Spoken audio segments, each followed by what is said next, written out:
uma das coisas interessantes, eu disse ontem aqui, o Vera Armando, Pois não. é que até agora o Alexandre de Moraes não tinha encontrado nenhum revés. Ele era só o acusador, o juiz, o inquiridor, tudo, promotor, tudo. E agora ele, pela primeira vez, está sendo processado. Ele é réu. E virou réu. E é o primeiro momento, porque depois tem mais coisa. Aí eu vou falar com a Flavinha sobre a questão do Luiz Felipe Martins. Ele virou réu agora. E eu acho que ele está mexendo com as pessoas um pouquinho mais poderosas que eu e tu, não. Eu acho que ele extrapolou as fronteiras do Brasil e nós, essa situação fragilizada que estamos vivendo aqui à mercê, né, dessas decisões monocráticas, nós precisamos nos adaptar, somos brasileiros, enfim, estamos aqui sobre o domínio, né, do judiciário nesse momento. O que nós precisamos compreender é o existente. Imaginava-se, por exemplo, as pessoas acusadas da arruaça e não houve tentativa de golpe, porque não se pode cogitar de golpe sem o apoio das Forças Armadas, né?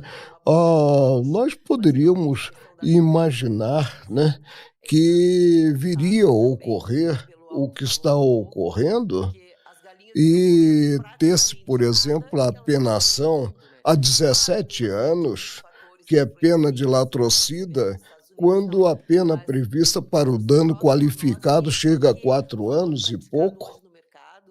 Aí se fala em atentado violento à democracia, né?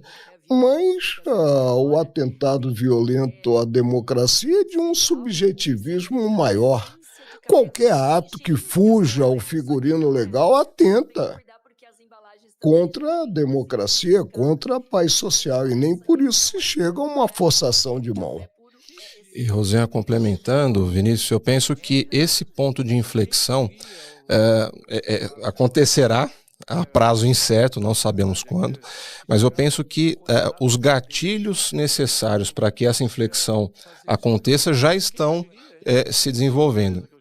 Na academia, entre os operadores do direito, já se critica bastante esse extravasamento, essa extrapolação, não raro, da competência do Poder Judiciário, especialmente da Suprema Corte. A sociedade civil também tem se manifestado de modo pouco afeito a decisões que sobejem da competência do Poder Judiciário. Eu penso que um ponto de inflexão que poderia acontecer, que teria efeitos muito grandes, seria uma situação, uma circunstância em que, apesar da gravidade, reconheço, não é algo corriqueiro, mas se um pedido de impeachment de algum membro da Suprema Corte efetivamente fosse pautado no Congresso Nacional, eu penso que poderia haver uma catalisação dessa aceleração. Não digo que se deva colocar na berlinda toda e qualquer situação, porque nem toda situação configura crime de responsabilidade que permita a tramitação de um pedido de impeachment. Mas eu penso que o judiciário deve ser observado também como um poder sindicável. Ou seja, eu também posso exigir a responsabilização de membros do Poder Judiciário, como acontece no Executivo e como acontece no Legislativo. Estou curioso para saber o que o ministro acha da ideia de impeachment de ministro supremo nessa quadra, para usar a palavra que o senhor gosta de usar. Eu tive alguns pedidos de impeachment, né, por atuação judicante, né? Eu acho que é um ato extremo e não devemos chegar a esse ato extremo. Não passa pela minha cabeça emparedar um integrante do Supremo. Nós temos meio de chegar a dias melhores, como eu falei, sem a prática desses atos, né? Eu concordo com o Caio, seria realmente um ato de uma virulência maior. E eu penso que nós estamos passo a passo, inclusive tendo ao lado da cidadania os veículos de comunicação, nós estamos avançando. E o próprio ministro Alexandre de Moraes deve estar percebendo todo esse contexto e procurando a prática de atos que sejam atos consentâneos com o direito posto. Agora, quem que vai julgar, então, o Supremo? Vamos lá, se não é o processo de impeachment, é um caso extremo e que vai a um ministro, Você não é o tem julgamento razão, como Rosé. um todo, porque o que é que faz, Quando então? o Supremo bate o martelo, não se tem a quem recorrer. O ato que se poderia ter seria esse, né? A tramitação de um processo de impedimento contra integrantes da Suprema Corte. Mas eu creio que, por enquanto, é uma dose que não se mostra como uma dose de remédio, mas sim de veneno. Rosiane, também em complemento, concordo com o ministro Marco Aurélio quanto à gravidade de uma medida dessa, ou seja, da tramitação de um pedido de impeachment. Mas veja, há também outros instrumentos que, se bem manejados, penso que também poderiam ajudar a reestabelecer esse equilíbrio entre os poderes. A atividade judicante propriamente, ou seja, o ato de julgar de cada ministro tem que ser sagradamente preservado. Eles julgam de acordo com as leis e de acordo também com a própria consciência, sempre motivadamente. Então, essa sindicabilidade ela jamais vai poder se imiscuir nessa zona de convencimento dos julgadores. Mas é possível que ela avance sobre pontos importantes. Dou um exemplo. Fala-se muito, critica-se muito, viagens e passagens para eventos que são patrocinados por algumas empresas que têm litígio no Supremo Tribunal Federal. Não se sabe bem quanto se paga, quem se paga, etc. Esse tipo de problema eu penso que pode ser sindicável. Agora, a tarefa de julgar, esse espaço sagrado do julgador para formar, precisa ser preservado. Agora, ainda nesse ponto, muito se falou já aqui, por exemplo, na questão das milícias digitais, esse banimento nas redes sociais, como sendo um passo que iria além, extrapolaria o que deveria ser feito. Isso que está sendo posto aqui, os dois vieram nesse entendimento.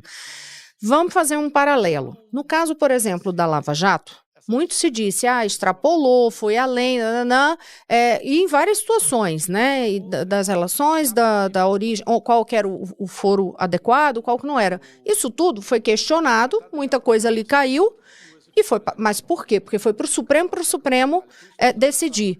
Aí, minha questão sobre esse julgamento, e claro, o juiz tem que ter realmente essa segurança, porque senão seria impossível, né, ter um trabalho de justiça se o juiz não tem essa segurança, né, em relação a essa independência no julgamento. Mas quando se percebe um abuso, ou se houver um entendimento maior, né, um crescimento na população sobre isso, e vendo grandes vozes do direito, né, a gente está ouvindo vocês aqui, vendo que alguns pontos têm um passo a mais, né, extrapolando. E aí, então, essa decisão pode cair? Como é que cairia? Como é que recorreria? É nesse ponto que eu estou questionando, não no sentido de podar jamais a atuação de um juiz. Nós avançamos fulminando a Lava Jato. Eu disse, quando enterraram a Lava Jato e não enterraram o Mensalão, porque o Mensalão foi julgado pelo próprio Supremo, eu disse do retrocesso e falei mais, que posteriormente se caminharia para ir adiante considerados protagonistas da Lava Jato. O exemplo da Laiol. O deputado foi cassado por quê? Porque exerceu um direito dele, direito de pedir exoneração, que nós apontamos que é um direito potestativo, que não depende da aquiescência de terceiro. E aí se imaginou que ele teria fraudado a lei porque pedira a exoneração para fugir a um possível, tudo na condicional, processo administrativo que levaria à inelegibilidade. E com isso se cassou o mandato de um deputado federal. Agora está o juiz Sérgio Moro na berlinda. Será que isso se coaduna com a segurança jurídica que nós almejamos? Problema da competência. A primeira falcatrua que teve origem com o dinheiro da Petrobras, ocorreu no interior do Paraná, se não me falha a memória, em Londrina. E aí o juiz federal, foi uma lavagem de dinheiro, disse, olha, no Paraná nós temos uma vara especializada em lavagem de dinheiro, que é a 13ª. E o processo foi encaminhado para a 13ª e aí houve a tramitação.